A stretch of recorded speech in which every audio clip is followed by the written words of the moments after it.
Lena tu kita makin tahan tak baca pi dah. Kalau kita yakin dia tak baca, kita makin tegur. Ngangkit pi kata abang ada. Imam tak baca salawat, ulang balik salawat. Kalau kita yakin betul. Saya pernah jadi khatib tak baca salawat, tapi saya tak apa yakin. Betul tak betul saya seorang. Kalau orang tak dengar, orang lain dengar. Tengok orang lain tak ada apa-apa.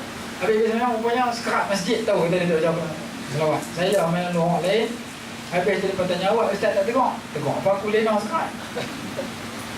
Kalau kita yakin betul, kita pergi habang. Macam bab semayang. Semayang ada tu imam tak rokok, umpamanya tak subhanallah, Tuhan. Jadi seperti mana semayang imam tak betul, tak baca Fatihah, kita tegur.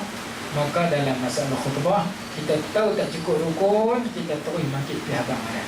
Tak apa. Bahkan bagus. Kerana kita memperbetulkan, nak menyelamatkan semayang satu masjid itu tak sah. Kalau tegak dia kita pergi hentak dia. Abang mungkin abang buat rumah boleh sembang kan ya? Jangan sembang benda-benda lain lah. Yang Tok Khotik kata jangan cakap-cakap betul, cakap tak ketahuan tu. Cakap betul tegak dia tu dituntut. Tuntut apa macam kita baca amin masa dia baca doa tu dituntut. Dia baca Allah maghfir lil muslimin semua kita amin. Amin tu cakap tapi dituntut masa tu, digalakkan. Cakap yang lain-lain yang tidak dibenarkan. Tegak dia tu dituntut bahkan lebih baik kerana nak menyelamatkan khutbah dan semayang daripada tak sah. Sebab dalam Quran ni kan, kalau kita ribut jadi jatuh ke ajaran lain. Kita nak ubah di mana? Di rumah. Kalau di rumah elok ambil semayang. Tapi kalau luar kot jalan ni tak ada semayang, kau ambil dekat orang langkah, orang pijak. Jumpa kot jalan tengah jalan, ambil walaupun ada besar. Kenapa? Kerana nak jaga kehormatan daripada dipijak, dilangkah, kena tik ayam. Wajib ambil. Kalau di rumah kita kadang ambil selamat orang kena habak kat orang ada jangan lelukut ni semua, budak-budak tapi ambil. Tapi kalau ikut jalan ambil walaupun kadang tidak terhadas dan tidak berwuduk dan hadap sah. Kenapa? Kerana nak jaga kehormatan Quran.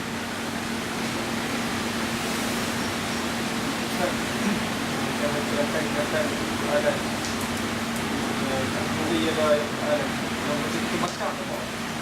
yang tu nak selamat dia bakar debu dia dihanyutkan di air yang mengalir, ataupun itu tiga mazhab Syafi'i, Maliki, Hanbali.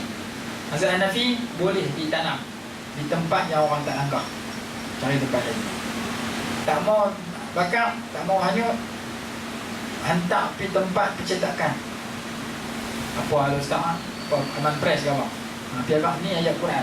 Tolong musnahkan kertas.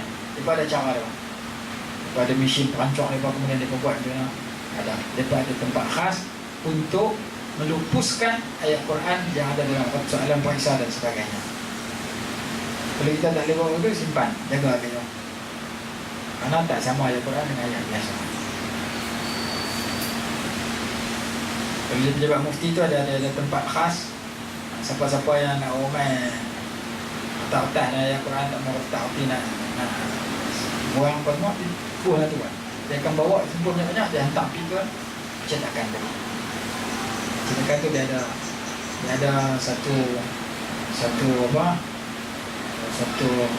usaha untuk tolong melupuskan ayat Quran tu. Jadi banyak orang tak tahu. Tak tahu kata ada. Habis. Ya. Monggo dah. Dalam bangunan jabat yang pasang Quran ni bagi ya. Standar. Pasang Quran. Pasang Quran tu tengok tempat. Kalau kenuri tak digalakkan. Pasal apa tak digalakkan? Pasal Quran apabila dipasang disunatkan kita dengar dengan teliti dan berdiam diri. Kenuri mana ada orang sentiang? Kenuri kau yang duduk pasang tengah duduk pasang lagi pasang ayat Quran. Tak tahu siapa dengar. Duduk bersembang je, dukul darah saja dah.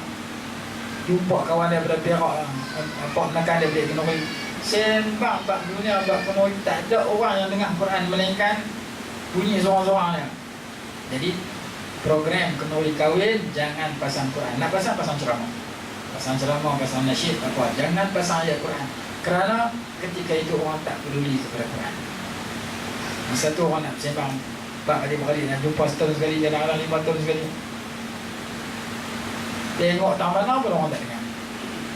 Tapi kalau di pejabat, kita nak pasang juga. Di sekolah kita pasang, bukan musim kenduri orang duk main sekolah, hantar anak untuk bagi dengar ayat Quran sepatutnya. Tidak mengapa. Bagus dia pasang lagu, biar orang dengar ayat Quran sepatutnya. Suara ayat Quran tu masuk dalam tanah, tu cerita lain.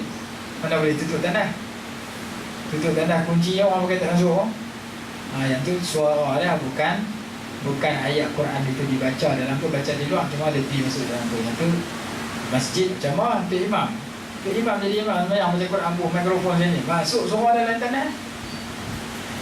Tak apa masuk tanah, ada tu imam.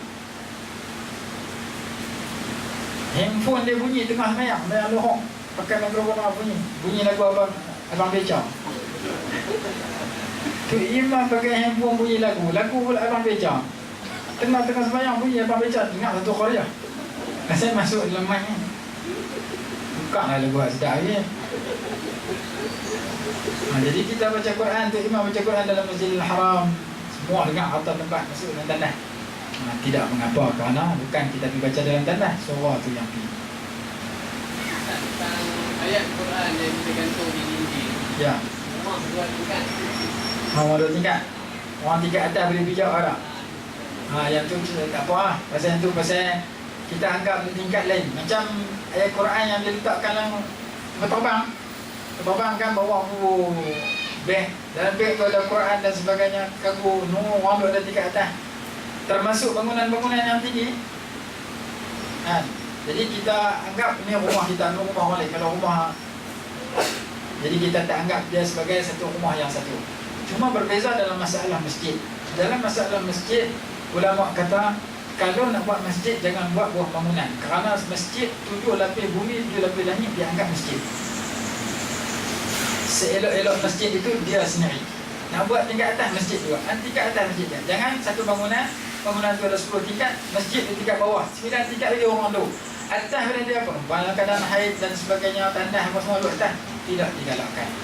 Surau biasa tu contoh lain. Tapi kalau nama kata masjid, jangan buat sama, bangun sama tingkat dengan lain pada masjid.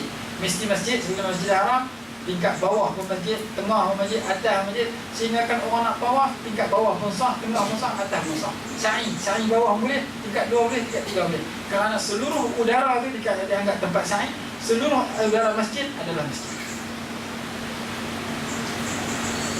Beza dengan rumah. Rumah ni macam ada kira asing